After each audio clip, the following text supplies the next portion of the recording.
Hello guys, so today I have these two flagship from Sony. One is a hybrid in-ear. It has three driver, two dynamic driver, one BA, and over here we have four BA. It's a five BA inside. Both of these have different build. For example, the housing, you can see how the Z1R is quite bigger than the M9 itself. And the thickness, you can see here's the thickness of the Z1R versus the M9. So basically put, the Z1R is about twice the thickness of the M9. Alright, I'm trying not to touch the Z1R so it's scratched up, and I would not like to have it happen. Alright, so the weight, this one is about twice lighter than the Z1R, which is about twice as heavier than the M9. Both of these fitting issue into your ears, they fit a little bit different. I found that the Z1R, when you put on your ear, you tilt it a little bit forward, then it will fit just right. You won't feel it. Well, I won't feel it. The M9, you can fit it however you want. As long as it fit in there, you'll be just fine. Because the weight distribution on the Z1R is a little bit trickier to fit in the ear than the M9 itself. But once you have it fit in your ear and you found a comfortable position, you'll be just fine.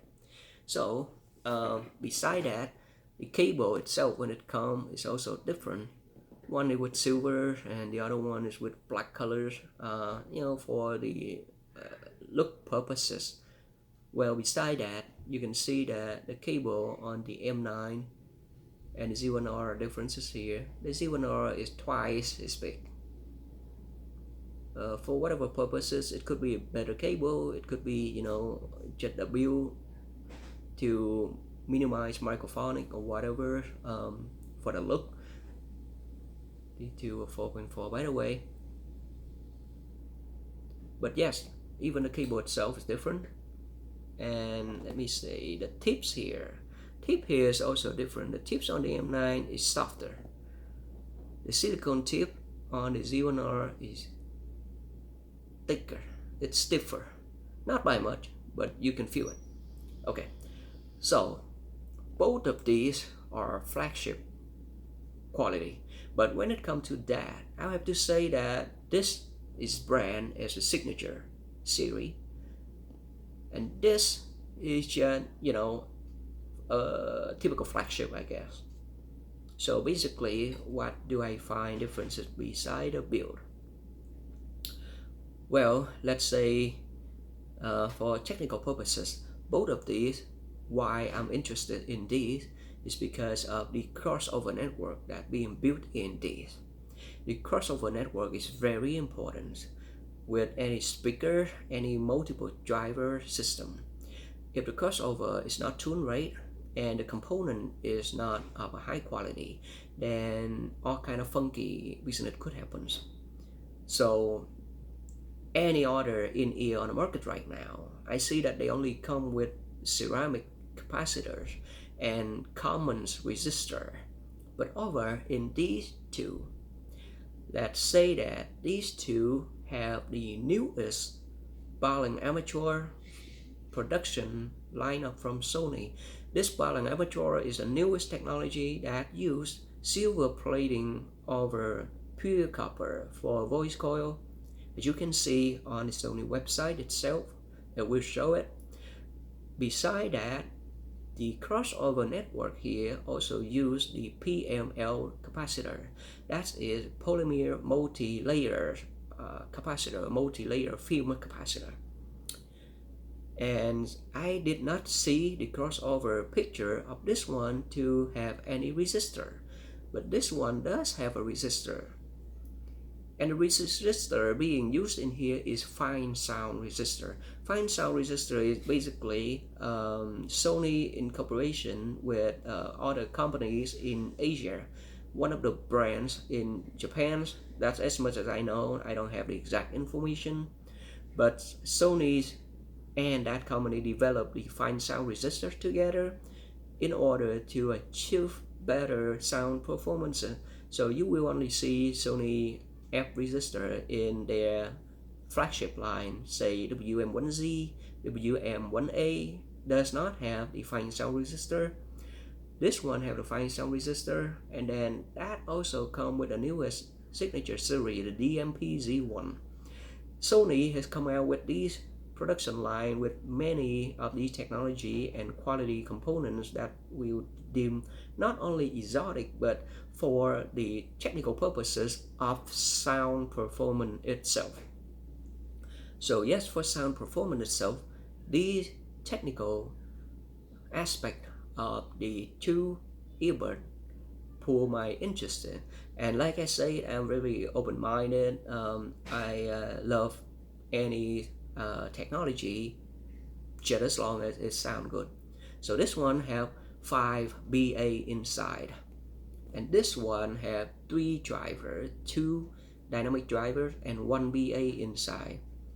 2 of these have that one newest BA inside, like I said, but different design. This is hybrid and this is BA. So let's talk about sound quality. The first thing first, these two have very wide sound stage. Transparency. These two have very nice level of transparency. Just out of the box, you will hear the level of transparency. So clean, so free, not restricted. No resonances, no reverberating problems that, when sound made inside an enclosure, it will bounce back and forth and have a resonance. These two does not have that problem, resonance problem, that could ruin the listening experiences. And for a while, if you think that earbud just cannot replicate a good, wide, and enveloping sound state, you would find out that these two does it very well in sound state, expansiveness, and the immersiveness of yourself inside. So those two are really good. The next difference is that the bass line. Okay, the bass here on the Z1R, for whatever design purposes, could be the dynamic driver, could be everything as a whole package. The bass in here dive very, very low. For an IEMs, you will hear the deep bass line that you will not hear from any other IEM. I mean, even if you compare to other headphones, like say if I compare to the Ava, if I compare to the HD800S, even if you don't amp it right, you just won't hear. This one you will hear. I mean, basically, even if you just put it out of your phone, you will hear deep bass, like deep bass, yes. Over here, the bass line would reach so low, yes, not as low and not as deep as the Z1R here. So if you are a fan of the sub bass and you love the bass and you love the deep bass, this one is a must. This one is more kind of like the upper low bass to the mid bass. It differences is that this one ripple very nicely, like the bass drop down, rippling away. This one, the bass will drop down, ripple a little bit, but quickly dissipated. So this one have the typical BA speed, typical BA bass signatures, but basically it is not your regular or traditional BA that you've known over the years. I mean, the last time I checked out a BA was like a few years ago, but this one sound more kind of like a hybrid as well. But if you compare to the Z1R, you will see the differences is so big. This one is a hybrid. It doesn't sound like a hybrid. It sounds basically like a well-tuned flagship dynamic driver, one single unit. All right, I did not hear any frequency, phase incoherency problems, any resonances or any reverberating. Like I say, there was no problem with this. The only problem I found is the fitting issue. Sometimes I don't pay attention enough. I just put it on, walking around, and I maybe like feel a little bit in my ear. But when I pay attention, I adjust it right, and it will be just fine. This one, I don't have to pay attention to that. It fits just right. I mean, you just drop it right in. So, when you compare these two, you hear the big differences. Soundstage, this one have wider soundstage, deeper soundstage than the M9, which is already impressive, very impressive to say the least. When you compare to like other BA flagship, like I say, from experiences years ago, the M9 is, let's say, put this aside. The M9 is a BA multi-driver IEM. It is a high-quality flagship worthy lineup from Sony itself. If you like the BA, like me, I found a problem why I like the BA and I won't be selling this anytime soon is because it's so lightweight, so compact, and it fits on your ear like it disappears. You won't feel it. This one, of course, it have better sound quality, right? So if you have time and lay in bed and would like to hear the best of what earbuds can do, sure, here. So I will be keeping this as well. So basically, yes, these two, what I found from the stock sound signature is that the transparency is good, layering is good, sound stays is good. The only one thing is the mid-range is a little bit recessed. On the Z1R, it is more recessed than the M9. The Z1R also is a little bit more muffled than the M9. The M9 is more neutral because it's less being restricted, muffled. I won't say that the detail is veiled up. I would say that it's muffled because it sounds like something is restricting it. So basically what I found is the acoustic resistor inside the nozzle here. I replace it. I got a guide online. I replace it and it sounds wonderful.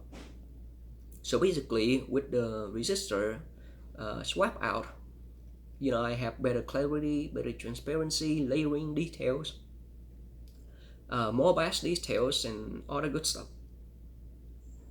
But for the comparison between these two, I'll say the Z1R have better sound stage. This one have elevated height, the height, sound stage height. It envelops you in a spherical way, or 3 axis. This one is more on a flat plane, like wide and depth. This one does very, very well. The things that these two does very well is with the rock genres, modern pops. Both of these pump out hefty doses of bass. This one is more into the sub bass, like I say. This one is more into the upper sub bass and the mid bass punch. The punches, don't take it wrong, while the BA here does it very well, this one here will punch by quite a lot. You will kind of like, hey, it's punching my eardrum out. Yes, you will feel something like that. If this one is very dynamic. This one is not much behind, but the inner, like the inertia, the moving, you will feel it. This one doesn't have that much punch as this one does. So yes, this one is definitely why Sony is calling it a signature series. Wow, this one I'll just say flagship is just fine. So yes, these two are very well made. Sound is very enjoyable, and I'm not much into the in-ear buds, but with the two offering from Sony, I do find myself enjoy the two quite a bit. This one will be easier for me when I get on a treadmills and or jogging around. It fits so well. And this one here will be for listening purposes, in bed or reviewing purposes, whatever you want to say. But yeah, this one deserve to be, the throne of the kings in bed. This one will be walking around, daily, typical, practical purposes. So I am